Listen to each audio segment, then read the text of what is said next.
Gias? Can you hear me? I think I managed to connect with you. Or at least with someone who can hear this. I hope you can hear me well. I need to inform you about something.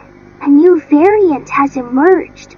Do you remember that underwater version where we fought that sponge and that starfish in Bikini Bottom? Or the other one, with the clock boy? Yeah, I think that was his name. And then there were the others. The radioactive one from Springfield. The one from the underground. They all remind me of the happiness, that variant from Elmore. This one is different. This variant is more aggressive, more dangerous. You have to be very careful. I tried to connect my infected arm to see if I could extract tools that might be useful from that place where you are, but it seems I can only use objects infected with a specific ID. I mean, if an infected player carries something in their inventory, those objects also become corrupted, and these objects have an ID that, if affected, will corrupt all objects with that same ID, making them usable only by the infected. And if someone healthy tries to use them, well, it's almost certain that they will also become partially infected. So avoid at all costs letting any player use weapons, tools, or armor, especially armor, as it provides a lot of protection. Although, there is one object, the turtle shell. That one seems to remain uncorrupted, along with some other tools.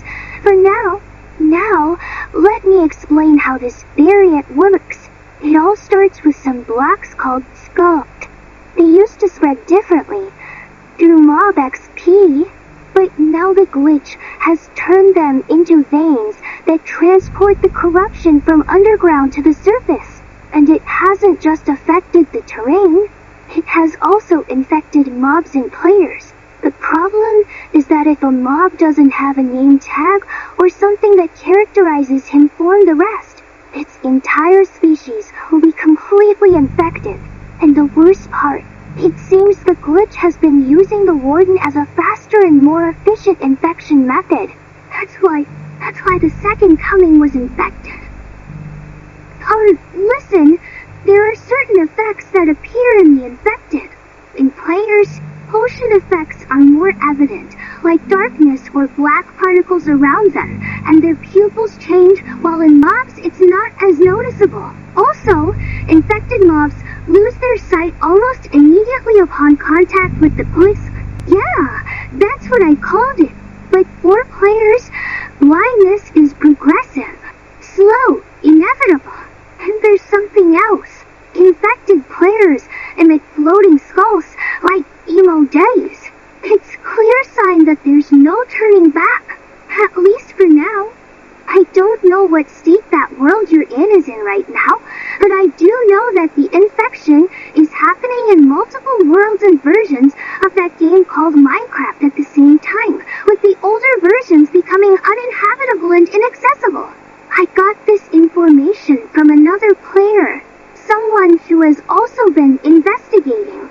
This thing destroyed his world, consumed his friends and other entities, and GF, well, I don't know what happened to her. Since that fight with the Second Coming, something dragged her to another place. A girl named Monica has her. Now, listen carefully. If the creeper next to you makes sound, that means it's about to explode. Press the Z key to attack it before it's too late. Since it's blind, it won't know where the attack came from. I don't know what else the Glisk